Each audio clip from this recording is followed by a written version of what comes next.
Hi everyone and welcome. Today I want to talk about a really powerful tool that we can use to make changes in our diets, and that is the good old food journal. But I want to talk about it in a different sense and share a few reasons with you for why you should keep a food journal and how to do it in a way that is efficient and beneficial to you. So, often we see journaling, just journaling in general, as writing down our thoughts about the present or the past. What most people don't do when they journal is journaling about the future. And this is actually one of the most powerful ways of journaling if you want to make a change in your life. And you might just wonder now, like, okay, whatever, what does this have to do with food journaling? So traditionally, food journals is something that we use to write down everything that happened in the past, as in what did I eat earlier today, or possibly to write down everything we're eating right in this moment. So it's all about the present and the past. And for those of you who have done this, you probably think it's a very tedious process, and I couldn't agree with you more. But what I have to give it is that it's actually quite a good way of making us eat less. So I remember when I was studying nutrition and we were supposed to keep a detailed food journal for a week. Imagine that, a week, everything that you were eating for a week, so we could analyze it and run it through the system and have a look at, assess it, and do I get everything, do I get all my macros, do I get all the micronutrients and the minerals and everything, vitamins, etc. that I need over a period of a week. So was this accurate? Yes, in terms of what and how much I actually ate, because I was doing it properly. I was weighing everything and I was really making sure that everything I ate went in there, etc. But in terms of assessing what my normal diet would look like, it wasn't very accurate. So what happened was that I would find it such a bore to keep filling this journal in, and mind you, I was eating 6 times per day when I was doing this. So there were a lot of meals, and you filled in the meal times, how much you were eating of everything. And, it's kind of taking over your life. If you're eating 6 times per day and you're keeping a food journal, it feels like you're not doing anything else but eating and food journaling. So I started to leave things out of my diet that I would normally eat. So things that I knew were going to be hard to assess, that you wouldn't be able to find in the database, so you would have to sit and guess and try to find something similar. Or if I didn't know how much something weighed when I was eating it, I just skipped it, because I would rather skip it than put in the wrong value or the wrong item, and actually that way kind of losing out on the accuracy of what I had been eating that week. Plus, obviously, that saved me some work later on trying to find all these substitutes that were kind of similar to whatever it was that I was eating. So, I also, not just that, but so I avoided eating particular foods, and I figured out that if I ate the same thing every day or the same amount of things, it would be really easy to calculate, because you could just copy paste, and you've done it once, then you can just like redo it and you don't have to worry about it. It wouldn't take you that long.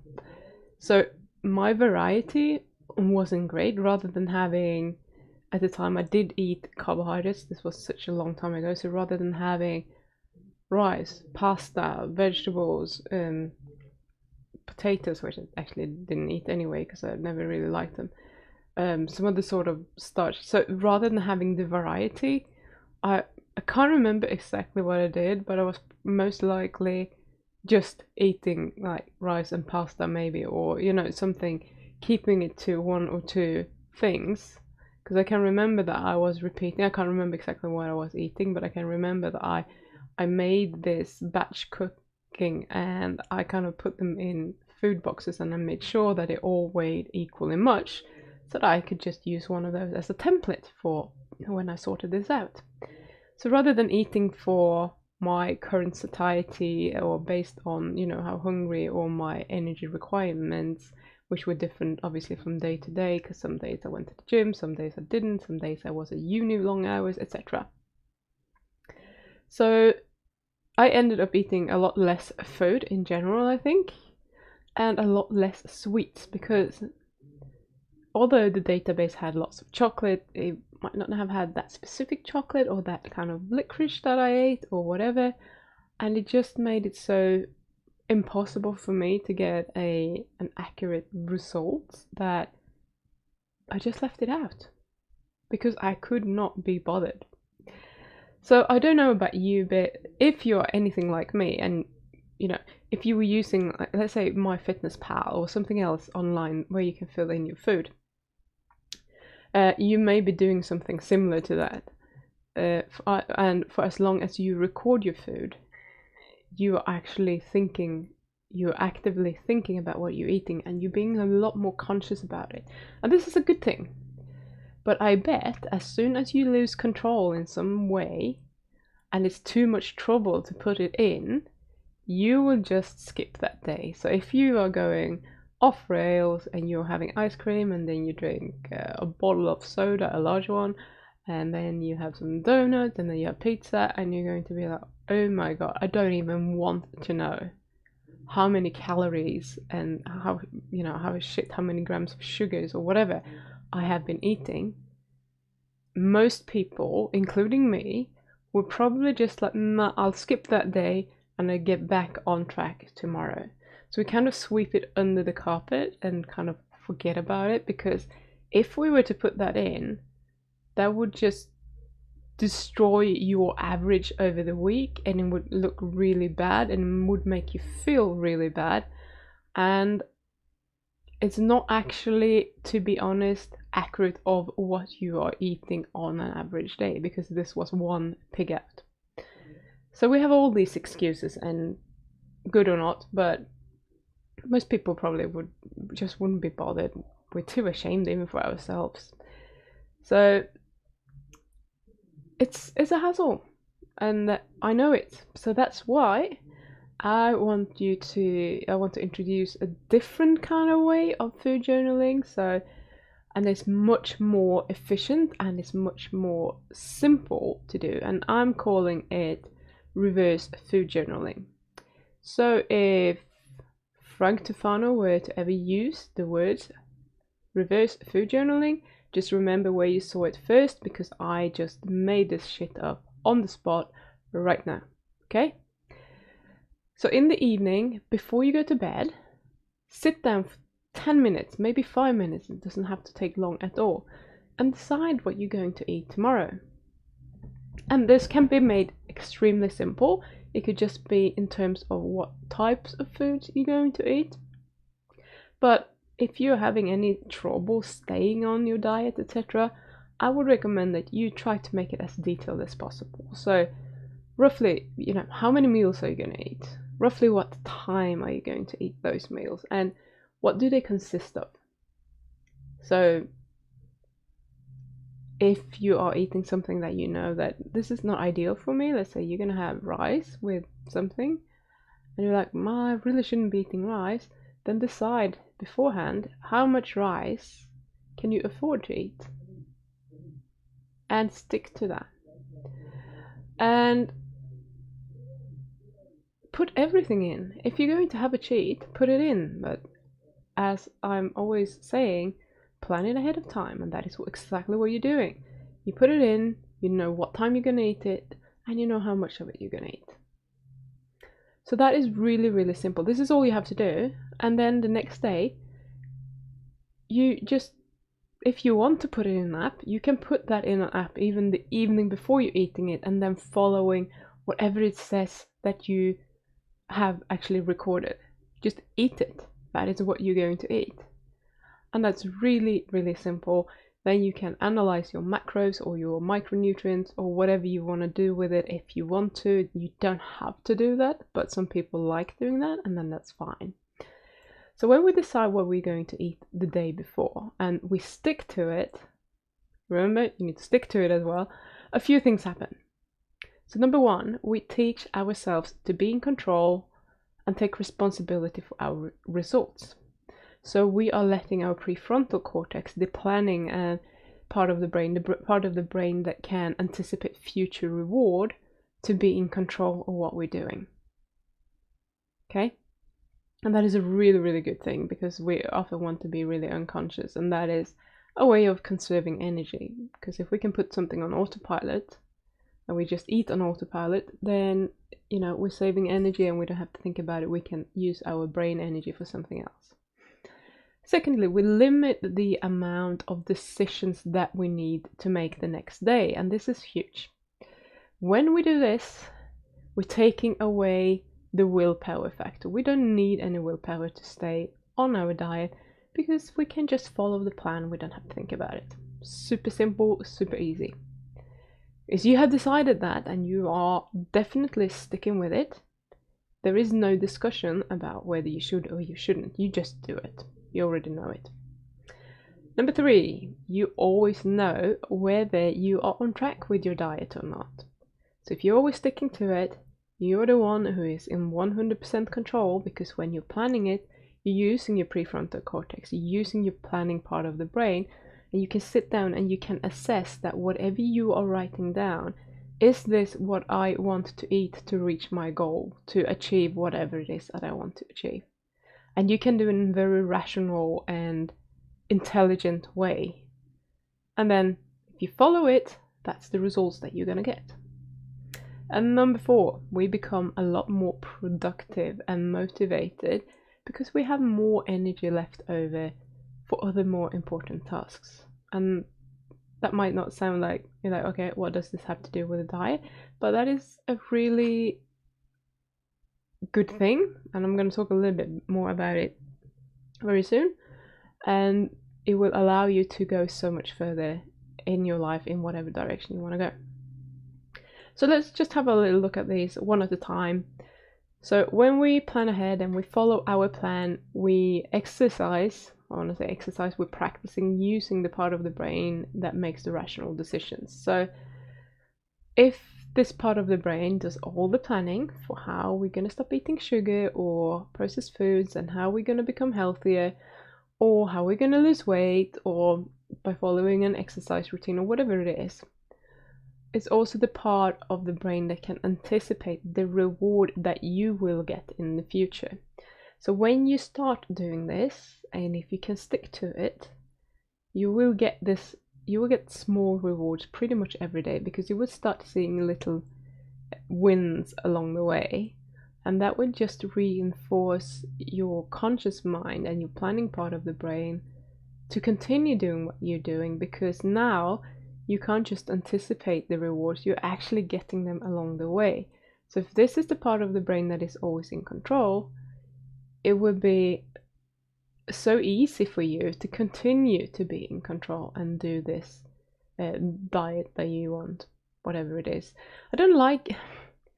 By definition, a diet is just a way of eating, but we're using diet as something that you go on temporarily, but that is not actually what diet means to me. But just when I say diet, I just mean the types of food that you're eating, the types of food that you want to be eating, that you have chosen to be eating. So this will obviously, when you have little wins along the way, you will become much more motivated. And once you are motivated, you will want to continue doing it because it feels good. You will get a dopamine hit that will stimulate the reward center in your brain from having these small wins along the way, rather than just feeding yourself things that you shouldn't be eating that will give you that dopamine hit. So this will start happening, and that is very motivating, and it feels good, and you want to keep doing it. So when we are letting our lower brain, or our animal or reptilian brain, has many names, be in control, then all it is concerned with is the immediate gratification. So it is the part of the brain that will convince you that ice cream will make you happy, and laying on the sofa watching Netflix rather than going to the gym is a good thing.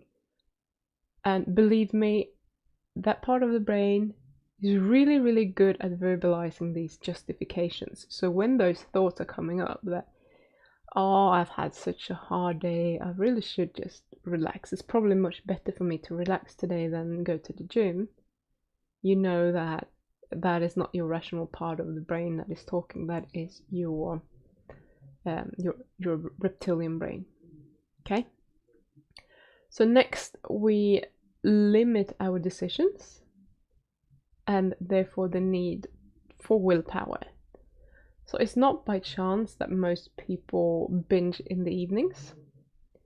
After spending a whole day making decisions, whether they are big or small, most of us suffer from decision fatigue or depleted willpower, if you like. It's the same thing.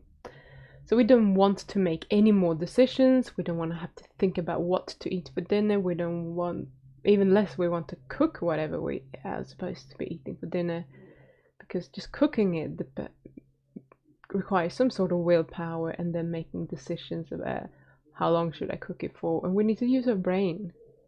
And we're just tired. We don't want to do that. So it's really easy to just go for like a takeaway or a snack, or just eat whatever you find in the fridge, whether that is healthy or not, whatever is available, because this makes us feel better in the moment. Okay, we get this dopamine hit of just, you know, having some takeaway or whatever foods, because they are made to stimulate the reward center. That is what those types of foods are usually doing to your brain. They have some sort of flavor enhancers or extra sugar or whatever in them, so that you will actually feel that way. And when you are eating these foods, whether that be a takeaway or ice cream or donuts or whatever, you are getting the dopamine release, and that will make you feel relieved, relaxed, happy. So what happens then? Do we want to stop eating it? Absolutely not, because as soon as we stop eating it, the dopamine will drop and we start feeling depressed again or whatever. We want to be in that high constantly, so we continue with more crap. Where's the soda? Where's the chips? Where's the ice cream? And we just keep eating. Let's bring it on. And we feel great doing that until we stop. And then we get back to reality, and reality is just not much fun, because we feel quite awful for having done this to ourselves. Why did I do this? I was going to lose weight and now I did this. I don't even know why I was doing it. So now I'm going to beat myself up for doing it. What an idiot I am. Why did I do this? This is just stupid. Now I've ruined it. Now I'm never going to lose weight. I knew I couldn't do it, etc. And that is not helpful. So please don't do that. So when you have already planned what you're going to eat, you know in advance what you're going to do, you never have to have that discussion with yourself. You just have to follow the plan. And that is not too hard. You don't have to think about it. There's no willpower required to stay on track with your diet. If you're going to cook when you come home from work, you come home from work, you focus on cooking. You know exactly what you're going to cook because you have already written it down the night before. This is how much fish I'm going to have or whatever, and then I'm going to have it with butter. And you know, you don't have to think. You just do whatever your plan said that you were going to do. Okay, next one. You always know that you're on track with your diets, and if you don't achieve the results that you want to achieve with your diet, you know exactly where to look. You know exactly what has gone into your body, and it's very easy to adjust your diet from there. So you just change whatever needs changing. You change your plan up a bit and plan ahead, and then you stick to your new diet and see how that works. It's really, really easy to kind of error search, if you like, and find what it is that isn't working when you're following something that you have pre-planned, because you know exactly what you have done. And if it works when you change something, you know exactly what the problem was and you don't have to do it again.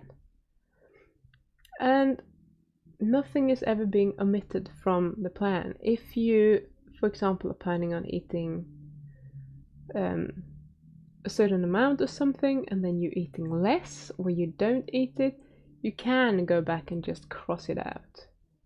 But don't go and add extra things on it. Sometimes we're just not that hungry and we're not going to eat all of that. So, then we have to go back and adjust it. But most of the time, you're probably going to eat roughly what you said you're going to eat. Not everyone is going to have to write down the amount of foods that they're eating, but if you are someone who just overeats everything, that might be necessary for a period of time. And that's fine.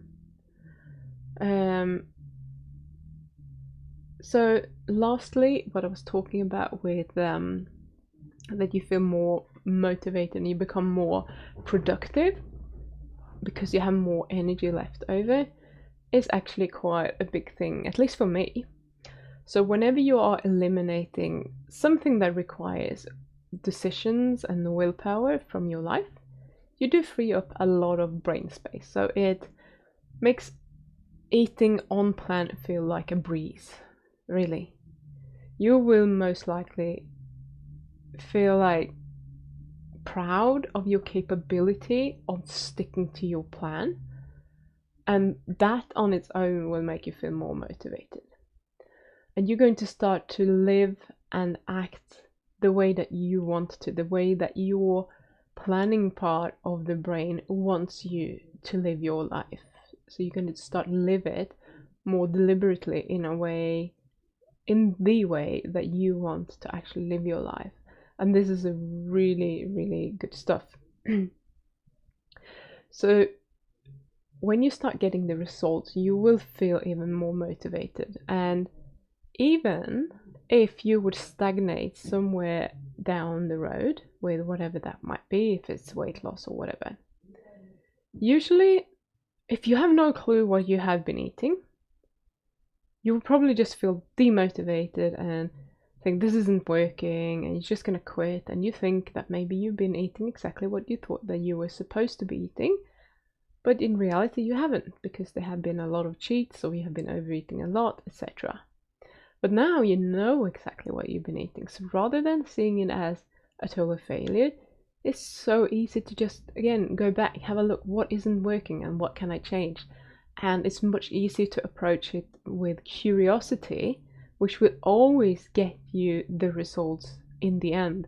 Because as long as we can be curious about what it is that is not working, and we can keep experimenting and trying things out, you will get there.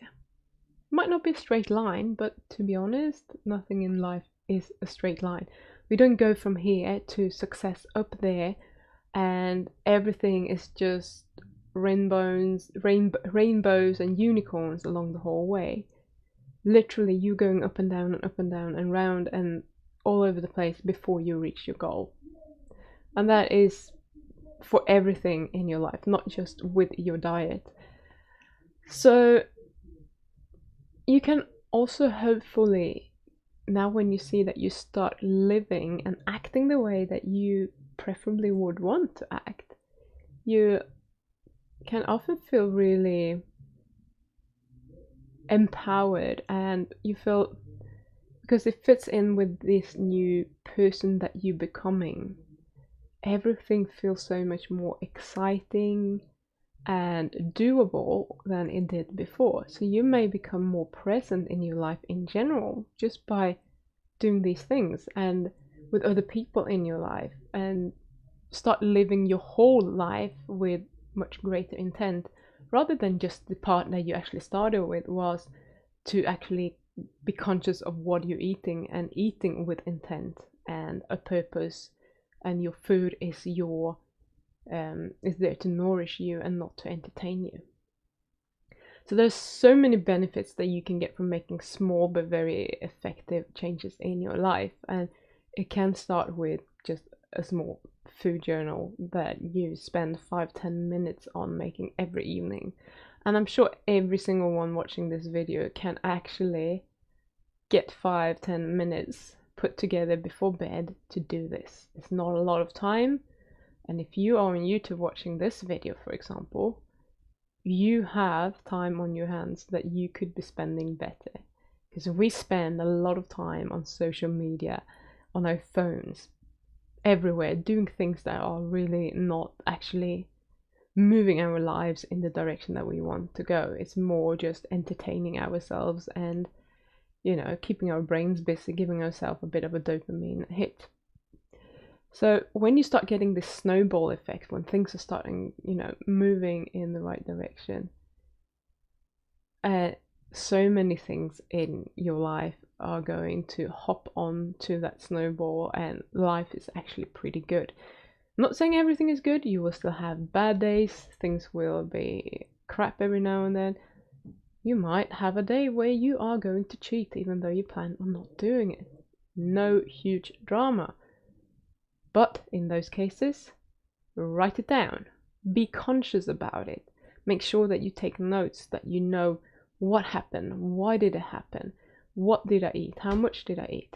Keep it there to see, could this be part of why I haven't, you know, been able to fix this? How many times have that happened? Maybe it only happened once, then it's probably not a big deal in terms of results. Then it's probably more a big deal in terms of your thinking. So if you are someone who wants to change your diet and you haven't really been successful doing so, or you haven't really quite got the results that you want, I would like you to make a commitment today to start food journaling tonight. 5-10 minutes, that's all you need, and off you go. So I hope you have enjoyed this video and that you find it useful. And please let me know in the comments what you're gonna eat tomorrow, and subscribe to this channel, share the video, give it a thumbs up, and start watching all my videos. And love you all. I think life is great and it shouldn't be all about food, although feel free to enjoy food every now and then as well. See ya!